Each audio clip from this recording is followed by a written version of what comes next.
আসসালামু আলাইকুম, আমার প্রথম ব্লগে আপনাদের স্বাগতম। দুঃখিত, আজকের সমুদ্র সৈকতের একটা ভিডিও দেওয়ার কথা ছিল, কিন্তু দেখেন আজকের আকাশ মেঘলা। যদিও আমি কালকেরই জেনেছিলাম যে আজকে ওয়েদারটা খুব খারাপ হতে যাচ্ছে 2-3 দিন, তো আমি প্রিপারেশন নিচ্ছিলাম।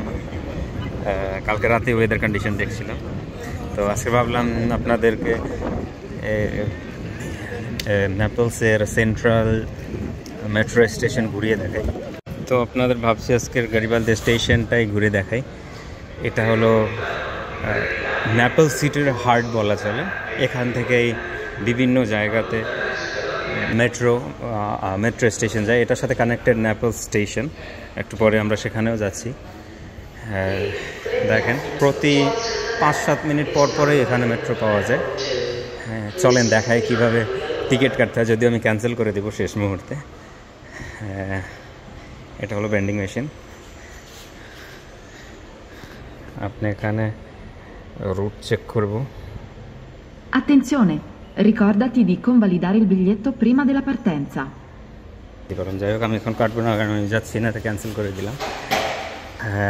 এরকমের এখানে দুটা লাইন আছে, লাইন 1 আর লাইন 2। ওই পাশে একটা লাইন 1-এর জন্য, ওটা এক্সিটের জন্য, এটা এন্ট্রি লাইন 2-এর জন্য। আর এখানে প্রত্যেকটা স্টেশনে, মেট্রো স্টেশনেই তো আসলে শপিং মল করা হয়, এখানেও ঠিক তেমনই।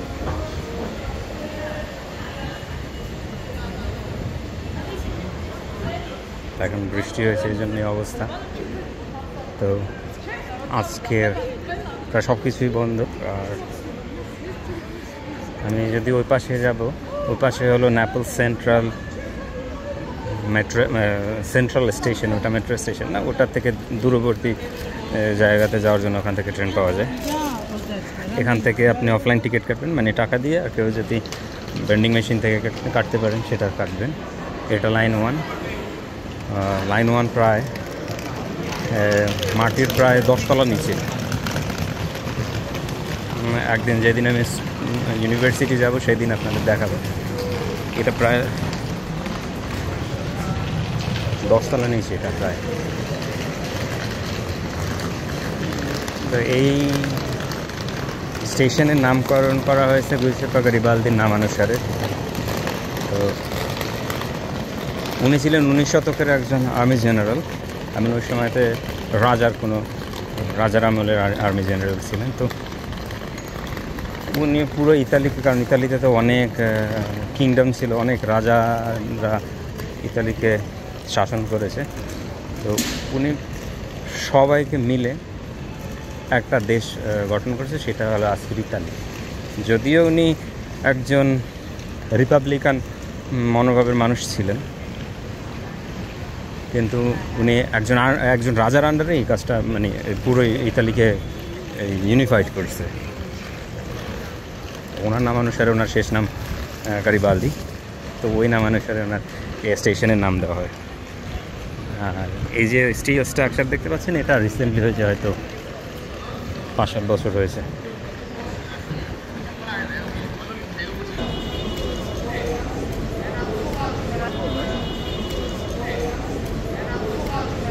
এইটা হলো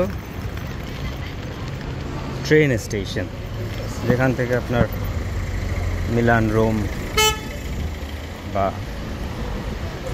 অন্যান্য দূরের জায়গাগুলোতে যায় এখান থেকে। এখানে এই যারা দাঁড়িয়ে আছে সবাই টুরিস্ট, প্রচুর টুরিস্ট আছে। আর ইউরোপিয়ানরা প্রচুর ঘুরতে পছন্দ করে।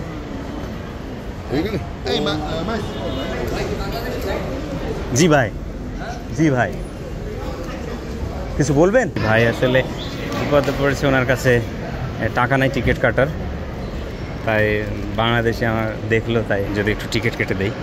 এটা দেখেন, এটা খুবই সুন্দর, বাস্তবে দেখলে আসলে বুঝতে পারবেন।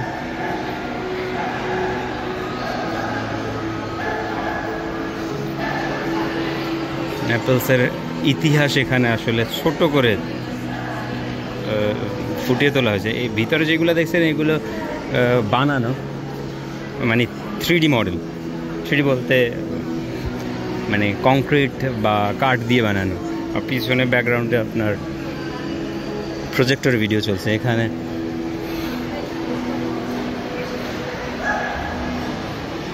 এই জায়গাটা আসলে সুন্দর আমার কাছে। আমি আরও এসেছি, এটা আমার বাসার পাশেই একদম। তো দেখেন এখানে আসলে এখানে অনেক ব্র্যান্ডেড শপ আছে, লাইক গুচি, শ্যানেল বা লুই ভিতন, অনেক।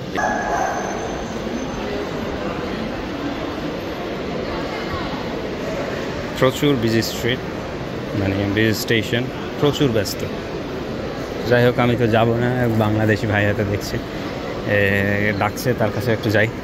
এই হলো আজকের ব্লগ। ধীরে ধীরে আসলে ভালো করার মতো একটা জায়গা। যেহেতু আপনাদেরকে কথা দিয়েছিলাম ঘুরিয়ে দেখাবো, কিন্তু আজকের বৃষ্টির কারণে আসলে মার্জেলিনা যাওয়া হয়নি। এখন তো একটু বৃষ্টি কম, সারাদিন বৃষ্টি ছিল, তো ভাবলাম আপনাদেরকে তাহলে আমার বাসার সাইডটাই ঘুরে দেখাই। ইন্টারেস্টিং ফ্যাক্ট, নেপলসের এই এরিয়াতে স্থানীয় খুব কম পাবেন। সব হয় বাংলাদেশি বা পাকিস্তানি, না হয় ট্যুরিস্ট। ইউরোপিয়ান যদি দেখেন, most of them are tourist. যাক, এখানে আমাদের আজকের ভিডিও এখানে শেষ করছি। ধন্যবাদ, ভালো থাকবেন, আল্লাহ হাফেজ।